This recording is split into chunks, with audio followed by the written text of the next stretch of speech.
हरे कृष्ण। श्री शिवाय नमस्तुभ्यम। आप सभी का दिन शुभ हो। प्रिय श्रोताओं, सावन मास की इस पावन कथा श्रृंखला का आज 10वां दिन है, रविवार, जो कि सूर्य देव को समर्पित है। आज हम श्रद्धा और भक्ति से ध्यान करते हैं भगवान शिव के सूर्येश्वर रूप का, जो स्वयं तेजस्विता, प्रकाश और आत्मज्ञान के प्रतीक हैं।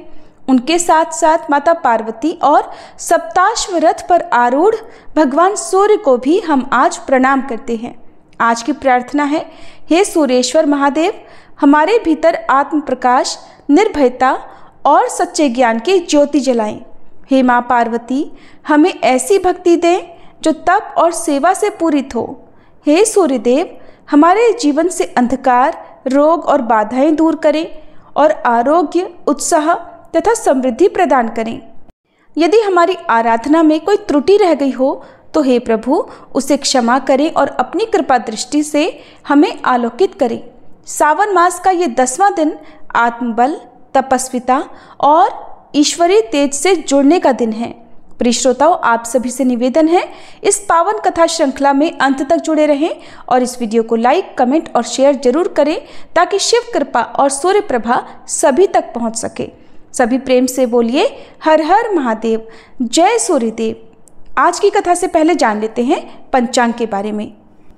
आज दिनांक है 20 जुलाई और दिन है रविवार, और आज सावन मास के कृष्ण पक्ष की दशमी तिथि दोपहर 12:12 तक रहेगी। बाद में एकादशी तिथि प्रारंभ हो जाएगी। इसके अलावा आज ब्रह्म मुहूर्त का समय सुबह 4:20 से 5:08 तक रहेगा। सूर्योदय का समय सुबह 5:56 और सूर्यास्त शाम 7:10 पर होगा। कृत्तिका नक्षत्र रात 10:53 तक और बाद में रोहिणी नक्षत्र प्रारंभ हो जाएगा। राहु काल शाम 4:30 बजे से 6 बजे तक रहेगा। अब सुनिए आज की कथा। इससे पहले के अध्याय में आपने भगवान कपर्दी की कथा सुनी थी। आगे महादेव जी कहते हैं कि महादेवी, कपर्दी का पूजन करने के बाद मनुष्य केदार लिंग के समीप जाए। कपर्दी से अग्निकोण में भीमेश्वर के समीप केदारेश्वर नामक स्वयंभू लिंग स्थित है। वह कल्प पर्यंत स्थिर रहने वाला लिंग मुझे बहुत ही प्रिय है। उस महाप्रकाशमय लिंग को वृद्धि लिंग भी कहते हैं। देवी, स्वयं मैंने भी उनकी पूजा की है। जो चतुर्दशी अर्थात शिवरात्रि को वहाँ निराहार रहकर जागरण करता है, उसे सनातन लोक प्राप्त होते हैं। प्राचीन युग में केदारेश्वर का नाम रुद्रेश्वर था। इस कलयुग में मिलेच्छों के स्पर्श के भय से केदार जी समुद्र के समीप इसी लिंग में लीन हो गए, इसलिए इसका नाम केदार हो गया। जो मनुष्य आहार को जीतकर माघ मास में रुद्रेश के दक्षिण भाग में 10 धनुष की दूरी पर समुद्र में स्थित पद्म केतु नामक महाकुंड में स्नान कर विधिपूर्वक रुद्रदेव की पूजा करेगा, उसे केदार यात्रा का पूर्ण फल प्राप्त होगा। उनके पूजन से ब्रह्महत्या आदि महापापों का नाश हो जाता है। प्राचीन काल में शशि बिंदु नाम से विख्यात एक चक्रवर्ती राजा थे। उनकी पतिव्रता पत्नी उन्हें प्राणों से भी अधिक प्रिय थी और राजा के पास एक सुंदर सोने से बना हुआ आकाशगामी विमान था, जिसके द्वारा वे अपनी इच्छा के अनुसार संपूर्ण लोकों में घूमते रहते थे। एक समय फाल्गुन कृष्ण पक्ष की चतुर्दशी का पर्व आने पर राजा शशिबिंदु उत्तम प्रभास क्षेत्र में आए। वहां उन्होंने बहुत से महर्षियों को देखा, जो जप में और होम में तत्पर होकर रात्रि में जागरण करने के लिए श्री सोमनाथ जी के सम्मुख बैठे हुए थे। राजा ने भी सोमनाथ जी का दर्शन और प्रणाम करके विधि पूर्वक पूजन किया और फिर क्रमशः भक्ति भाव से उन सभी ऋषि मुनियों का स्वागत सत्कार करके वे केदार लिंग के पास चले आए। वहां विचित्र पुष्प मालाओं, नैवेद्यों तथा मनोहर वस्त्र आभूषणों से केदारेश्वर की पूजा की और वहीं एकाग्रचित्त होकर जागरण किया।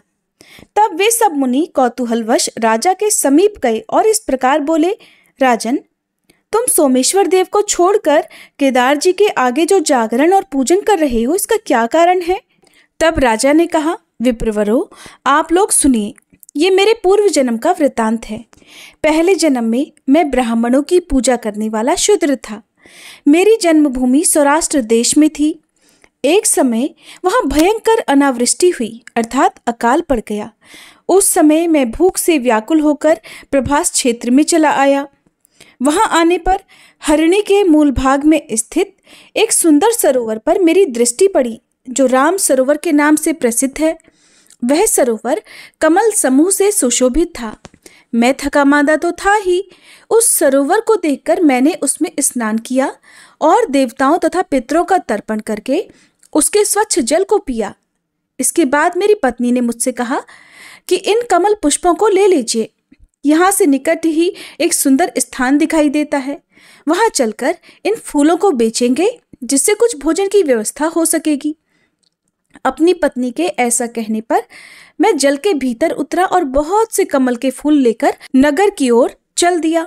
वहां पहुंचकर सड़कों, चौराहों और तिमुहानियों पर घूमता रहा, लेकिन किसी ने भी मेरे फूल नहीं खरीदे। इतने में दिन डूब गया और मैं अपनी पत्नी के साथ एक मंदिर में आकर सो गया। वहां पत्नी सहित मुझे भूख बहुत जोर की पीड़ा देने लगी। इतने में ही मैंने देखा किसी देवालय में होम और जागरण हो रहा है। तब मैं भी उठकर वहां गया और रुद्रेश्वर नामक वृद्धि लिंग का दर्शन किया। उस समय वहां अनंगवती नामक एक वेश्या शिवरात्रि व्रत में संलग्न होकर नृत्य, गीत और उत्सव आदि के द्वारा भगवान के सामने जागरण कर रही थी। मैंने एक मनुष्य से पूछा, भाई, यह रात्रि में जागरण किस लिए होता है? ये नाच गान और उत्सव में लगी हुई कौन स्त्री दिखाई दे रही है? तब उसने मुझे बताया कि आज शिव धर्मोत्तर पुराण में प्रतिपादित शिवरात्रि है। ये धर्मपरायणा स्त्री अनंगवती नाम की वेश्या है, जो कल्याण में शिवरात्रि व्रत करके जागरण कर रही है। जो कोई मनुष्य शिवरात्रि व्रत करता है, उसे दुख, दारिद्र्य और बंधन की प्राप्ति नहीं होती। दुष्ट ग्रह, अरिष्ट योग, रोग अथवा भय भी उसके पास नहीं आता। वह उत्तम कुल में उत्पन्न हो सुख और सौभाग्य से युक्त होता है। तेजस्वी, यशस्वी तथा पूर्णतः कल्याण का भागी होता है। उस मनुष्य की बात सुनकर मेरे मन में भी वह व्रत करने का निश्चित विचार हुआ। मैंने सोचा, अन्न का अभाव होने के कारण उपवास तो मुझे विवश होकर करना ही है, इसलिए क्षार समुद्र पद्मक तीर्थ में स्नान करके इन कमल के फूलों से अब मैं भगवान महेश्वर की पूजा करूं। तब मैंने अपनी पत्नी सहित स्नान करके भक्ति भाव से कमल के फूलों द्वारा भगवान रुद्रेश्वर का पूजन किया। पत्नी के साथ रात भर वहां जागता रहा। सवेरा होने पर वेश्या ने मुझसे कहा, अपने फूलों का मूल्य 3 भर सोना ले लो। किंतु मैंने सात्विक भाव का आश्रय लेकर उसका दिया हुआ मूल्य स्वीकार नहीं किया। अब मैं भिक्षा मांगकर अपना जीवन निर्वाह करने लगा। बहुत समय के बाद मेरी मृत्यु हो गई। उस समय ये मेरी प्राण प्यारी पत्नी मेरे शरीर को लेकर चिता की आग में प्रवेश कर गई। उस पूजन और जागरण के प्रभाव से मैं पूर्व जन्म की बातों को स्मरण रखने वाला चक्रवर्ती राजा हुआ। एक बार संयोगवश मैंने ये व्रत किया था, जिसका ये महान फल मुझे मिला। अब मैं भक्ति भाव से यथावत सामग्री के साथ जो इस व्रत का पालन करता हूँ, इसका भविष्य में क्या फल होगा ये मैं नहीं जानता। ये सुनकर उन ब्राह्मणों के नेत्र आश्चर्य से खिल उठे। फिर उन्होंने साधु साधु कहकर राजा की भूरी भूरी प्रशंसा की। उन्होंने स्वयं भी उस स्वयंभू लिंग का पूजन किया। राजा शशिबिंदु उस केदार लिंग के प्रसाद से देव दुर्लभ उत्तम सिद्धि को प्राप्त हुए। अनंगवती वेश्या शिवरात्रि व्रत तथा केदार लिंग के प्रभाव से रंभा नाम की अप्सरा हुई। इसलिए जो विद्वान पुरुष धर्म, अर्थ, काम और मोक्ष की इच्छा रखता हो, उसे प्रयत्न पूर्वक उक्त शिवलिंग का पूजन करना चाहिए। जय भोलेनाथ। सावन मास महात्म्य की कथा में आज इतना ही। अब सुनिए भगवान शिव के दिव्य ज्योतिर्लिंग की कथा। स्वयंभू शिव शंकर के हमारे देश में 12 पवित्र ज्योतिर्लिंग स्थापित हैं। इन्हें प्रकाश लिंग भी कहा जाता है और इनमें से सबसे पहला ज्योतिर्लिंग गुजरात के काठियावाड़ में स्थापित किया गया था, जिसका नाम सोमनाथ ज्योतिर्लिंग है और इसे इस पृथ्वी का सबसे पहला ज्योतिर्लिंग भी माना गया है। शिव पुराण के अनुसार जब प्रजापति दक्ष ने चंद्रमा को क्षय रोग से ग्रस्त होने का श्राप दिया था, तब चंद्रमा ने इसी स्थान पर आकर तप किया था, जिससे चंद्रमा को इस श्राप से मुक्ति मिली थी और उन्हें अपना दिव्य रूप फिर से प्राप्त हुआ था। यहाँ के ज्योतिर्लिंग की कथा का पुराणों में भी वर्णन किया गया है, जिसके बारे में आइए अब जानते हैं। शिव पुराण की कथा के अनुसार प्राचीन काल में राजा दक्ष ने अश्विनी समेत अपनी 27 कन्याओं का विवाह चंद्रमा से किया था। 27 कन्याओं के पति बनकर चंद्रमा बहुत प्रसन्न हुए। कन्याएं भी चंद्रमा को वर के रूप में पाकर बड़ी प्रसन्न थीं। लेकिन उनकी ये प्रसन्नता बहुत ज्यादा दिनों तक नहीं रह सकी, क्योंकि कुछ दिनों के बाद चंद्रमा उनमें से एक रोहिणी पर सबसे ज्यादा मोहित हो गए। ये बात जब प्रजापति राजा दक्ष को पता चली तो पहले तो वो चंद्रमा को समझाने गए। चंद्रमा ने भी उनकी बातें सुनी, लेकिन कुछ दिनों के बाद फिर से रोहिणी पर उनकी आसक्ति और ज्यादा तीव्र हो गई और उनका मन और भी ज्यादा रोहिणी की तरफ मोहित होने लगा। जब चंद्रमा की अन्य पत्नियों ने फिर से ये बात अपने पिता प्रजापति दक्ष को बताई और जब राजा दक्ष को ये बातें फिर से पता चली तो वो गुस्से में चंद्रमा के पास गए। क्रोधित होकर उन्होंने चंद्रमा से कहा कि चंद्रदेव, मैं तुम्हें पहले भी समझा चुका हूं, लेकिन लगता है तुम पर मेरी बात का कोई असर नहीं होने वाला। इसलिए मैं तुम्हें श्राप देता हूं कि तुम क्षय रोग के मरीज हो जाओ, तुम्हें क्षय रोग हो जाए। राजा दक्ष के इस श्राप के तुरंत बाद ही चंद्रमा को क्षय रोग हो गया। श्राप से ग्रस्त होने के कारण उनकी शक्ति क्षीण होती गई, उनकी रोशनी जाती रही। ये देखकर ऋषि मुनि बहुत परेशान हुए। इसके बाद सारे ऋषि मुनि और देवराज इंद्र के साथ भगवान ब्रह्मा की शरण में गए। फिर ब्रह्मा जी ने उन्हें एक उपाय बताया। उपाय के अनुसार चंद्रमा को सोमनाथ की इसी जगह पर आना था। भगवान शिव की तपस्या करनी थी। कठिन तपस्या के बाद ब्रह्मा जी के अनुसार भगवान शिव प्रकट होते और वो प्रजापति दक्ष के श्राप से ही चंद्रमा को मुक्ति दिला सकते थे। तब श्री ब्रह्मा जी के अनुसार उनकी बातें मानकर चंद्रमा इस जगह पर आए। भगवान वृषभ ध्वज का महामृत्युंजय मंत्र से उन्होंने पूजन किया। फिर 6 महीने तक भगवान शिव की कठोर तपस्या करते रहे। इतनी तपस्या की कि उन्हें अपनी सुध बुध भी नहीं रही। चंद्रमा की कठोर तपस्या देखकर भोलेनाथ बहुत प्रसन्न हुए, क्योंकि भोलेनाथ बहुत दयालु हैं। उनकी पूजा, उनकी तपस्या चाहे कोई भी करे, वो सब पर बराबर प्रसन्न होते हैं। चाहे वो असुर हो, दानव हो, देवता हो या साधारण मनुष्य, वो सबकी पुकार सुनकर उन्हें मनोवांछित फल प्रदान करते हैं। ठीक उसी तरह से चंद्रमा की तपस्या को देखकर भगवान शिव ने उनके सामने प्रकट होकर उनसे मनोवांछित वर मांगने के लिए कहा। चंद्रमा ने उन्हें सामने देखा तो प्रणाम करते हुए कहा कि हे भगवान, अगर आप प्रसन्न हैं तो मुझे इस क्षय रोग से मुक्ति दे दीजिए और मेरे सारे अपराधों को भी क्षमा कर दीजिए। भोलेनाथ कहने लगे कि हे चंद्रदेव, तुम्हें जिसने भी श्राप दिया है वो भी कोई साधारण व्यक्ति नहीं है, लेकिन मैं फिर भी तुम्हारे लिए कुछ न कुछ उपाय जरूर करूंगा। इसके बाद भोलेनाथ ने चंद्रमा के साथ जो कुछ भी किया उसे देखकर चंद्रमा ना तो ज्यादा खुश हो सके और ना ही उदास रह सके। लेकिन भोलेनाथ ने आखिर ऐसा क्या किया? दरअसल चंद्रमा की तपस्या से भोलेनाथ बहुत प्रसन्न थे। उन्हें वर भी देना चाहते थे, लेकिन संकट देखिए कि जिन्होंने चंद्रमा को श्राप दिया है वो भी कोई साधारण नहीं थे। अब असमंजस ऐसा था और असमंजस भी ऐसा था जिससे भोलेनाथ भी संकट में पड़ गए। जिन्होंने चंद्रमा को श्राप दिया था वो भी भोलेनाथ के ससुर थे। अब ऐसे में भोलेनाथ ने एक उपाय निकाला। चंद्रमा से कहने लगे कि हे चंद्रदेव, मैं तुम्हारे लिए ये तो कर सकता हूँ, तुम्हारा क्षय रोग तो पूरी तरह से दूर नहीं होगा, लेकिन मैं इसमें कुछ कमी जरूर कर सकता हूँ।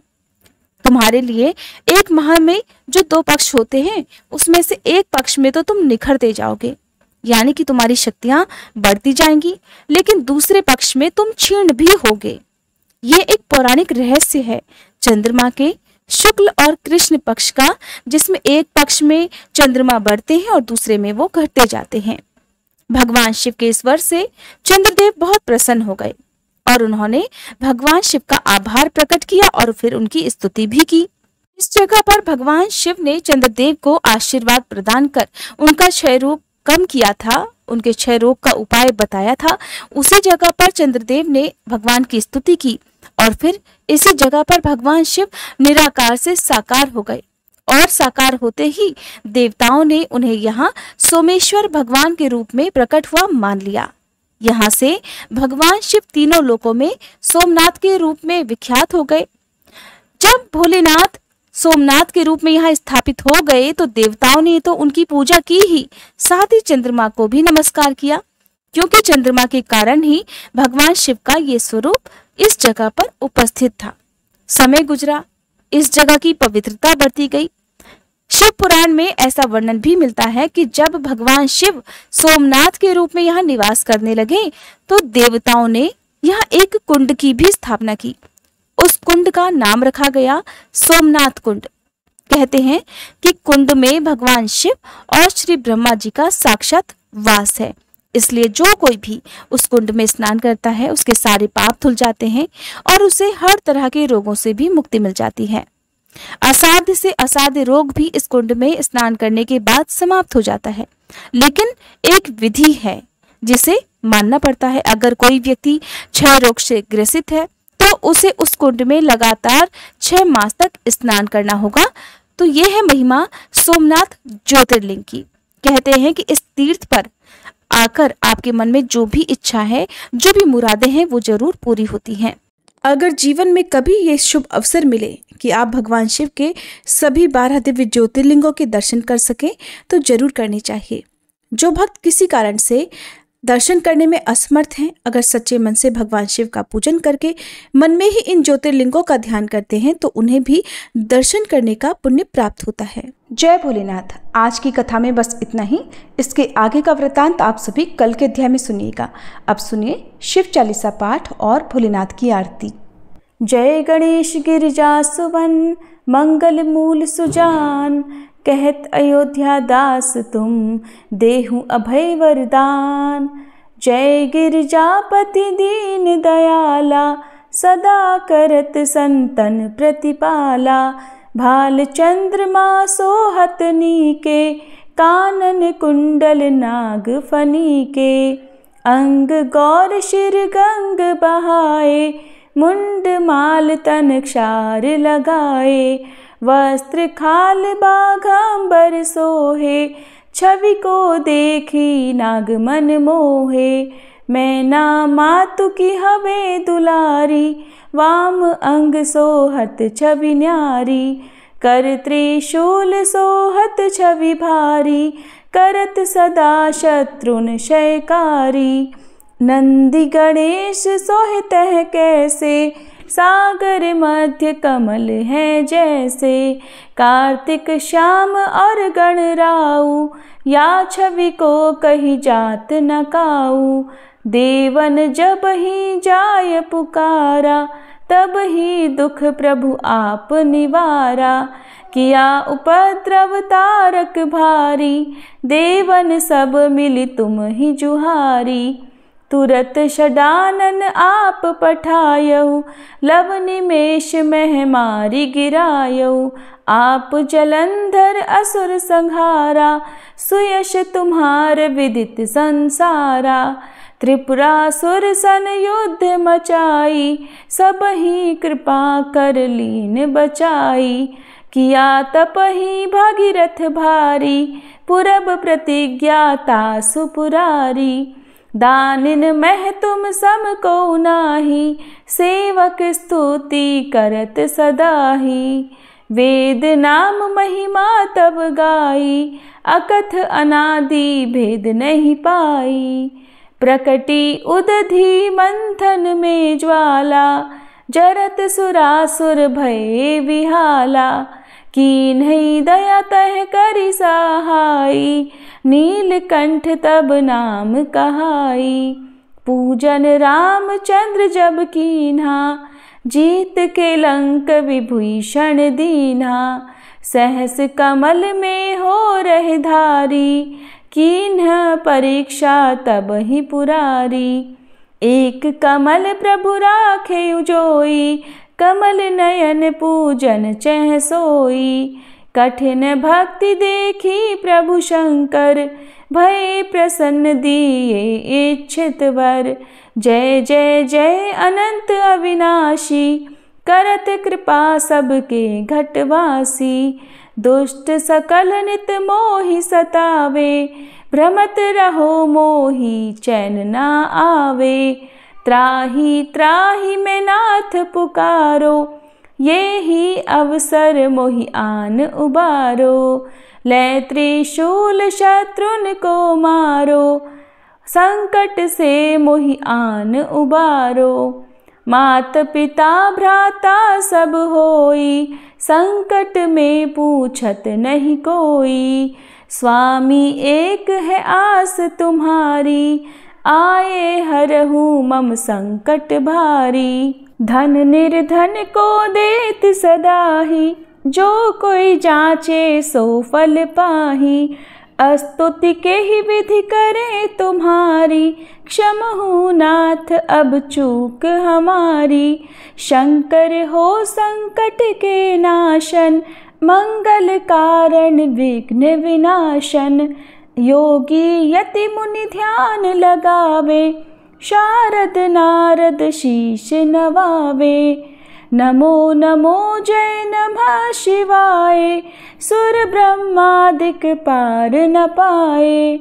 जो यह पाठ करे मन लाई, तापर होत है शंभु सहाई। ऋनिया जो कोई हो अधिकारी, पाठ करे सो पावन हारी। पुत्र होन कर इच्छा जोई, निश्चय शिव प्रसाद ते ही होई। पंडित त्रयोदशी को लावे, ध्यान पूर्वक होम करावे। त्रयोदशी व्रत करे हमेशा, ताके तन नहीं रहे कलेशा। धूप दीप नैवेद्य चढ़ावे, शंकर सम्मुख पाठ सुनावे। जन्म जन्म के पाप नसावे, अंत धाम शिवपुर में पावे। कहे अयोध्या दास आस तुम्हारी, जानी सकल दुख हरहु हमारी। नित नेम कर प्रातः ही पाठ करो चालीसा, तुम मेरी मनोकामना पूर्ण करो जगदीश। मगसर छठी हेमंत ऋतु संवत 64 जान, स्तुति चालीसा शिव ही पूर्ण कीन कल्याण। हर हर महादेव। ओम जय शिव ओमकारा, स्वामी जय शिव ओमकारा। ब्रह्मा विष्णु सदा शिव, ब्रह्मा विष्णु सदा शिव। अर्धांगी धारा, ओम जय शिव ओमकारा। एकानन चतुरानन पंचानन राजे, स्वामी पंचानन राजे। हंसासन गरुड़ासन वृषवाहन साजे, ओम जय शिव ओमकारा। दो भुज चारु चतुर्भुज, 10 भुज अति सोहे, स्वामी 10 भुज अति सोहे। त्रिगुण रूप निरखता, त्रिभुवन जन मोहे, ओम जय शिव ओमकारा। अक्षमाला वनमाला मुंडमाला धारी, स्वामी मुंडमाला धारी। चंदन मृग मद सोहे, भाले शशिधारी, ओम जय शिव ओमकारा। श्वेतांबर पीतांबर बाघांबर अंगे, स्वामी बाघांबर अंगे। सनकादिक गरुड़ादिक भूतादिक संगे, ओम जय शिव ओमकारा। कर के मध्य कमंडल चक्र त्रिशूलधारी, स्वामी चक्र त्रिशूलधारी। सुखकारी दुखहारी जग पालनकारी, ओम जय शिव ओमकारा। ब्रह्मा विष्णु सदा शिव जानत अविवेका, स्वामी जानत अविवेका। प्रणवाक्षर में शोभित ये तीनों एका, ओम जय शिव ओमकारा। त्रिगुण स्वामी जी की आरती जो कोई नर गावे, स्वामी जो कोई नर गावे। कहत शिवानंद स्वामी, रटत भोलानंद स्वामी, सुख संपत्ति पावे। ओम जय शिव ओमकारा, ओम जय शिव ओमकारा, स्वामी जय शिव ओमकारा। ब्रह्मा विष्णु सदा शिव, अर्धांगी धारा। ओम जय शिव ओमकारा।